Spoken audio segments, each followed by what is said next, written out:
And if you're looking at illegals, foreigners in our nation, they're like sleeper cells.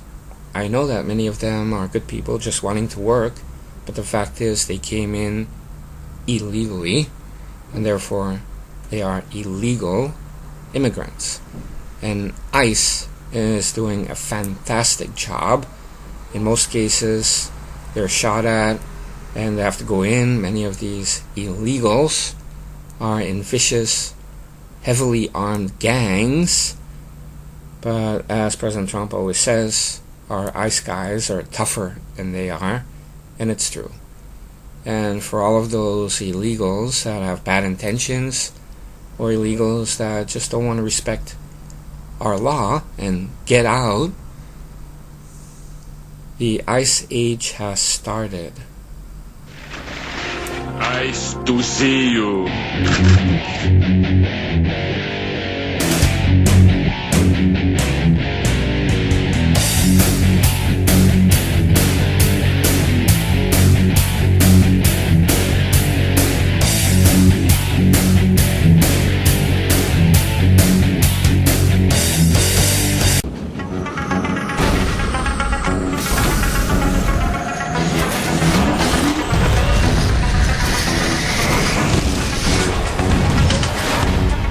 Shadowy flight into the dangerous world of a man who does not exist. A young loner on a crusade to champion the cause of the innocent, the helpless, the powerless, in a world of criminals who operate above the law.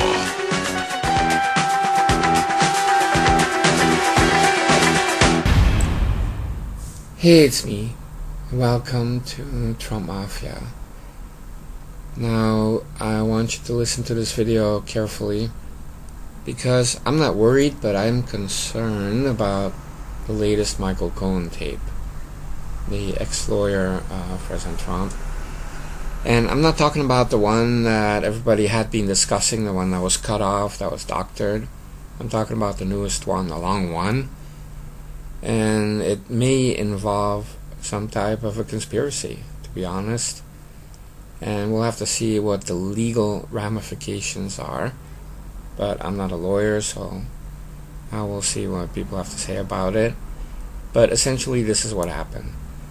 Now, Trump used a lawyer's office to contact an opposition research company that was headed up and created by 3 ex-Fox News editors.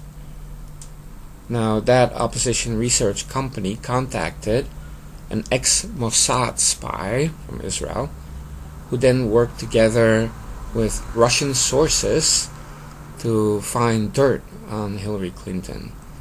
And one of the files in that dossier involved Hillary Clinton cavorting around with Russian honeypots, lesbian Russian spies, and they were having sexual relations.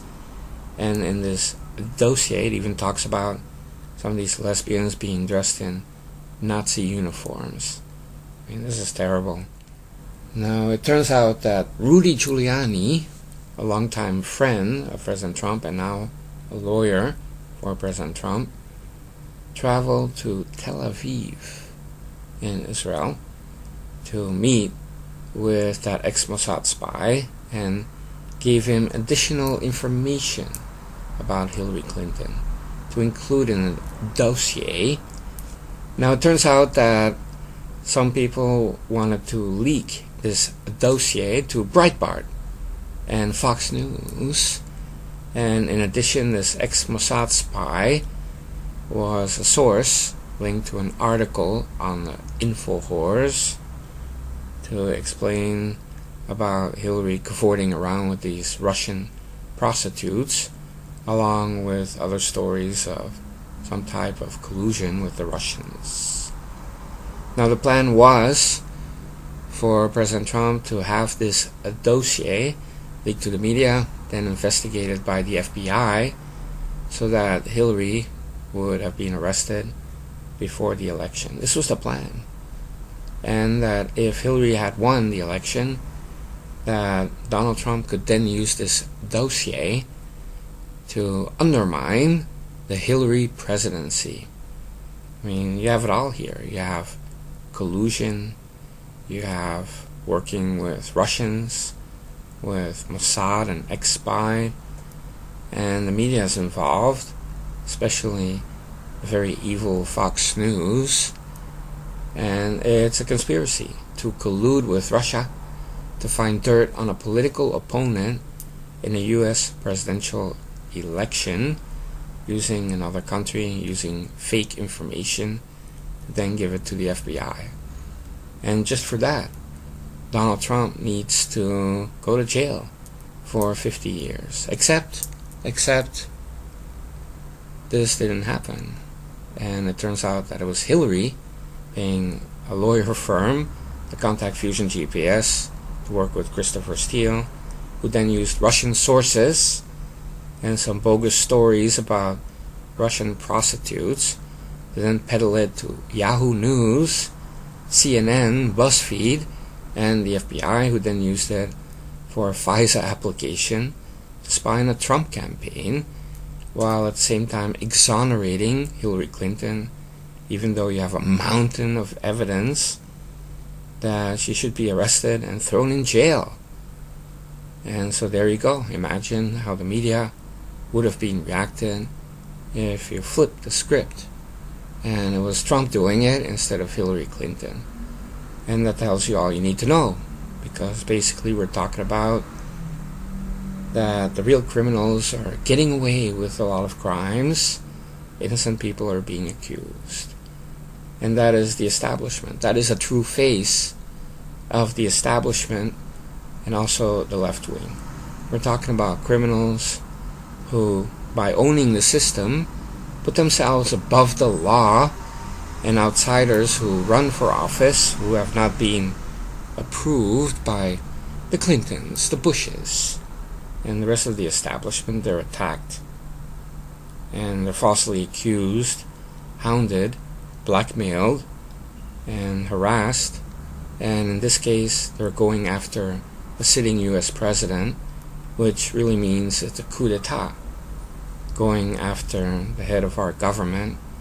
And we're talking about criminals doing this, and it's almost time to call out the Marines, and for Jeff Sessions to get the US Marshals and go down to the FBI and arrest some people. Because we're not talking about the leadership now. It has been changed, but you still have deep state operatives in the FBI and the CIA and other places. It's almost that time where President Trump is really going to protect the rights of all of us, because it's not just an attack on our sitting president, it's an attack on everyone that voted for President Trump.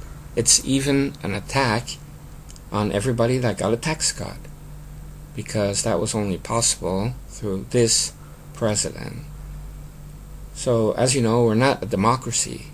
We are a constitutional republic, which means it's not mob rule. It means that we have certain rights, and they cannot be taken away, whichever mob is in control. And I will tell you that they have gone too far. Now, what liberals don't understand is because they never read the Constitution. Article 2 clearly states that President Trump is in charge, and that he also is the Commander-in-Chief of U.S. Armed Forces, and he is in charge of the executive branch, which means he's in charge of the DOJ and the FBI. So if you have bad apples in the FBI, you get the U.S. Marshals to go in there and to take them out, to arrest them. You can use the armed forces, the Marines, you can even use Navy SEALs to go after some of these people that have crossed the line. And I'm not saying it's going to get to that, but I will tell you one thing: we are a republic, and a coup d'etat is like an attack on our sovereign nation, but from within. And if these people think that the president and the executive branch and the U.S. Armed Forces will not protect the citizens from these terrorist attacks or coup attempts coming from within, they have another thing coming. All right.